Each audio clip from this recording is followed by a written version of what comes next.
Muito bem. Depois de nós fazermos a nossa API, vamos trabalhar agora na integração entre uma API e um front-end, tá? Nesse caso, o que é que nós vamos fazer? Nós vamos criar uma página HTML simples, provida através de um servidor Apache, tá? Emulando um servidor diferente do servidor da aplicação em Node, tá? Para adiantar a aula, eu já fiz isso aqui. Nós temos uma página, aquela página de gêneros, tá? Vê que não aparece tabela nem nada. Nessa página de gêneros, ela está carregando a página HTML, tá? Eu estou com o servidor Apache rodando, tá? Um servidor normal, onde eu chamo localhost e o nome da página, ele está carregando. E agora o que é que a gente vai fazer? Eu vou conectar naquela minha API, certo? E vou puxar os dados dessa API e renderizar nessa página, ok? Abrindo aqui o nosso VS Code, eu estou aqui com a minha página HTML de gêneros, tá? Inclusive tem até alguns requisitos aqui. Essa tabela está escondida, por isso que ela não está sendo mostrada. Aqui eu vou fazer o que? Eu vou criar, tá, o meu script na minha página que vai se conectar com a minha API, tá? Então aqui eu abro uma tag script, tá? E aqui eu vou fazer o seguinte, eu vou querer que essa página de gêneros, ela ao ser carregada, ela se conecte lá na API, tá? E puxe os dados da API e renderize aí na página. Então aqui eu faço window.onload, vai ser igual, vou colocar como sendo a função assíncrona, porque como nós estamos trabalhando com API e você não sabe se essa API ela vai se responder na hora, ou seja, instantaneamente ou não, ou seja, a função que vai usar essa API é uma função assíncrona, né? Ela é uma função, ela é uma promise, na verdade, né? Que é o fetch, nós vamos usar o fetch array, a fetch API do JavaScript, e a fetch API ela é uma promise, né? Ou seja, ela não volta ao resultado de imediato. Se eu quero que aquela resposta seja mostrada em tempo real, então eu tenho que dizer que aquela função, a aplicação espere a resolução daquela função, tá?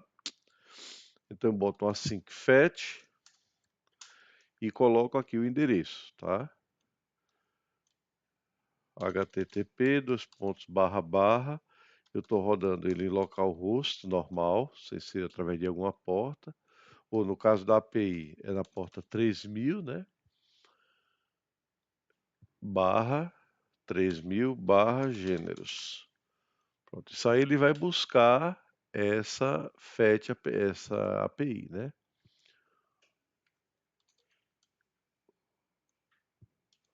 Aqui vai ser o fetch é depois, async function.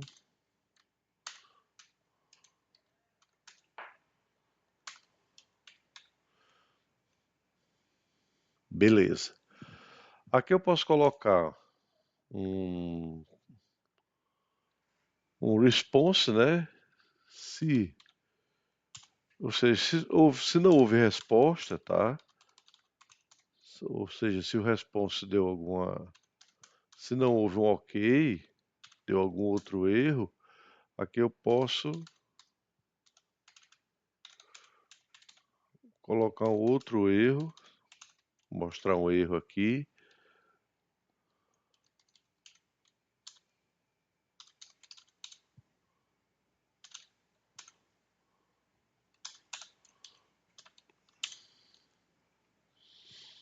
E dizer qual foi o status, ok? Bom, se não deu erro, eu vou criar um JSON que vai ser igual ao await response.json. Por que é que eu estou usando o await aqui? Porque é o seguinte, às vezes dependendo da resposta, em algumas APIs, esse JSON ele pode ser grande para ser renderizado, tá? E isso pode acarretar é uma situação bloqueante no sistema. Então, como o JavaScript ele é não bloqueante, então isso aí ele transforma numa promise, tá? E se eu não esperar que ela termine, então ele vai mostrar um dado não definido lá, tá? E aqui, só por enquanto, eu vou mostrar um console log desse JSON que ele recebeu, certo?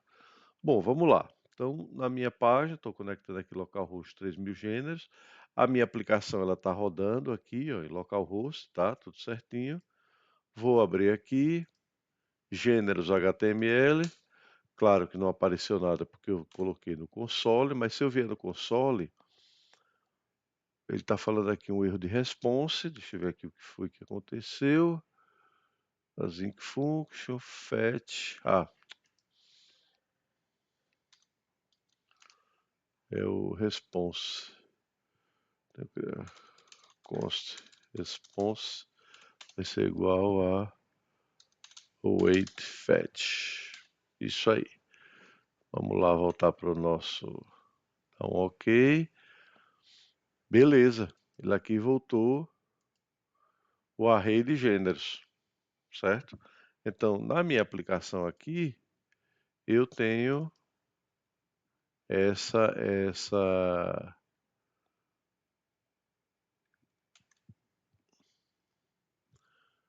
resposta da minha página, tá? Só fiz uma requisição para a página da minha API, ok? E ela respondeu aqui com a minha resposta, tá? Com o meu array. Pronto. Com isso aqui, eu buscando esse array, eu posso começar a fazer a renderização desses dados aqui na minha tabela, tá? E é o que a gente vai fazer agora. Ok, nesse caso vamos partir para o nosso script aqui. A primeira coisa que eu vou fazer é identificar os elementos que como eu vou trabalhar com esses elementos via JavaScript, né? É interessante esses elementos ficarem identificados, né? Aqui a tabela, eu vou colocar um ID nela, tabela, tá? E aqui no tbody eu vou colocar um ID corpo. Ok. Aqui por enquanto eu vou deixar isso, mas depois eu vou retirar porque esses botões vão ser criados via JavaScript, tá? Vamos lá. Então aqui no nosso script eu vou começar com criar uma constante const corpo vai ser igual a document.get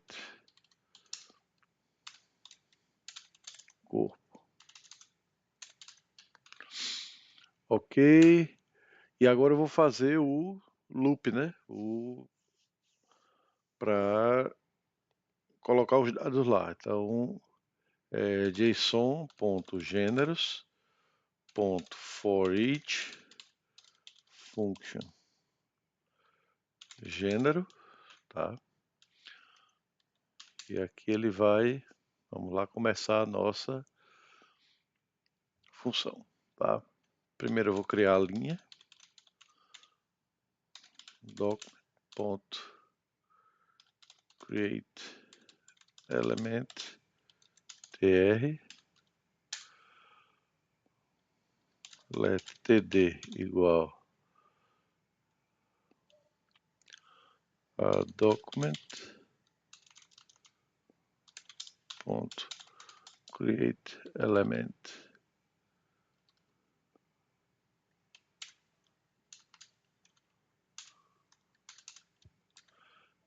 create element td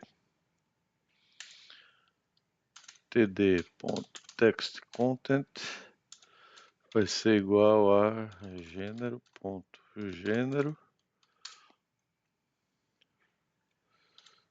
the body, gênero.gênero, corpo, ponto, append child, linha, ponto, append child, td.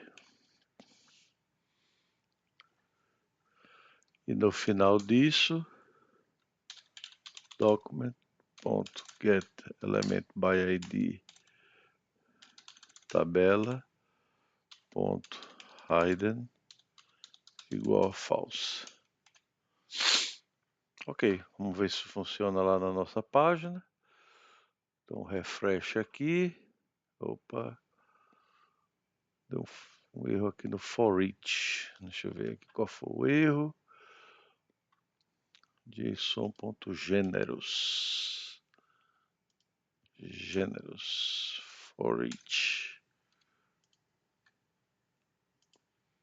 Muito bem, ele começou a renderizar. Só a questão dos botões, né? Que eu vou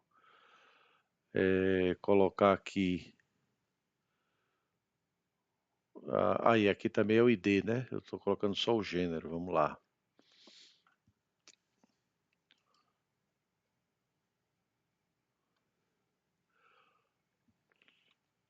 Vamos ver aqui como é que ele chama response. Tem o ID, beleza. Vamos lá. Tem que colocar o ID, né? Então aqui let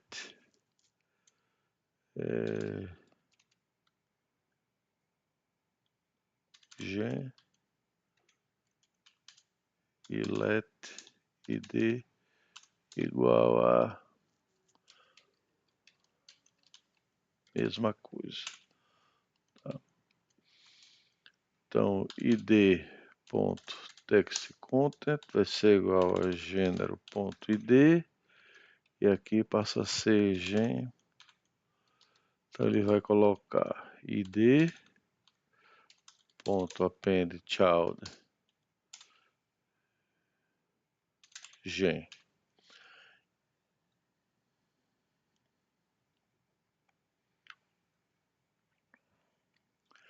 E aqui eu vou criar let botões, vai ser igual a document.createElement td botões ponto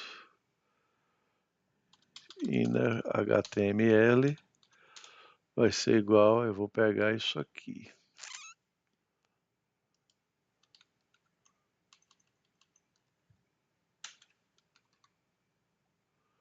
Isso aqui morre. Igual a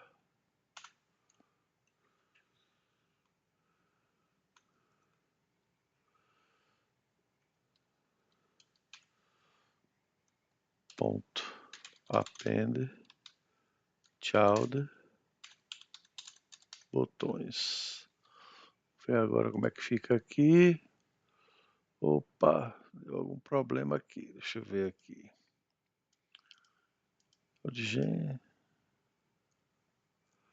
Gênero.id veio. Como é que ele está renderizando isso aqui? Aí está renderizando TD Aventura.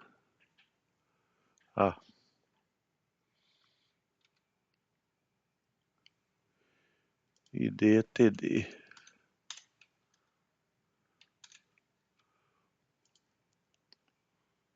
Ainda assim está renderizando estranho, né?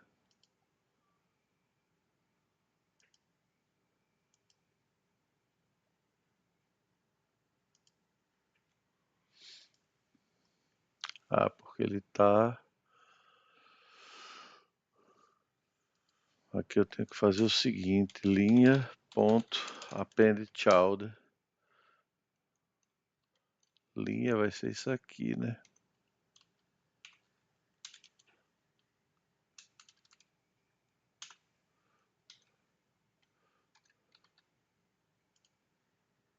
Não.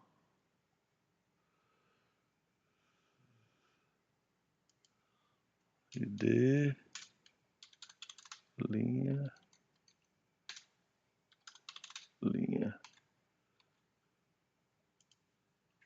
Agora sim, tá? Então, eu fiz a criação, tá? Dos nossos botões e tal, com a nossa linha aqui, criando a tabela através do JavaScript, tá? Então, isso é um exemplo simples, lógico, né? Existem a questão, por exemplo, do form, tá?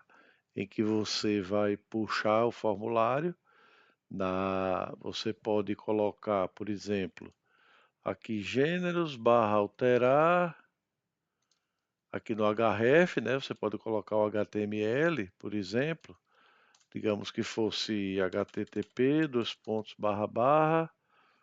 No nosso caso aqui, href seria formulário gênero.html, tá? E nesse formulário ele puxar pelo ID do colocando aqui uma string, né? ID igual a e o gênero.id, tá? Então ele puxaria o formulário com essa carry string gênero.id e lá no formulário eu teria algo parecido com isso, buscando na minha API os dados daquele ID específico, por exemplo, tá?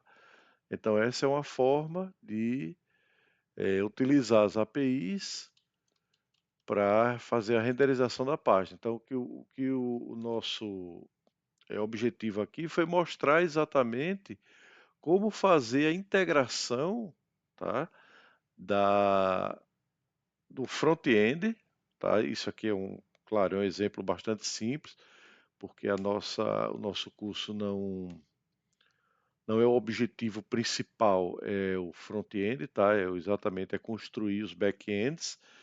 Então isso aqui é um exemplo bastante simples de integração entre um front-end e um back-end com o Node.js, tá? Ou seja, utilizando uma API. Na verdade, como eu expliquei, o Node.js ele foi utilizado para construir a API, mas a linguagem poderia ser qualquer uma. Poderia ser o Django REST, poderia ser Laravel, tá? Para construir a API. O que importa é o seguinte, é mostrar exatamente. Eu posso ter essa página aqui de gêneros e eu posso ter, por exemplo, um aplicativo de celular que vai utilizar essa mesma API, receber esses dados, tá? E renderizar esses dados como quer. Então essa é a característica principal da API, é que ela não está ligada a uma tecnologia específica para fazer a renderização dos dados, tá? Por quê? Porque a API ela só emite os dados.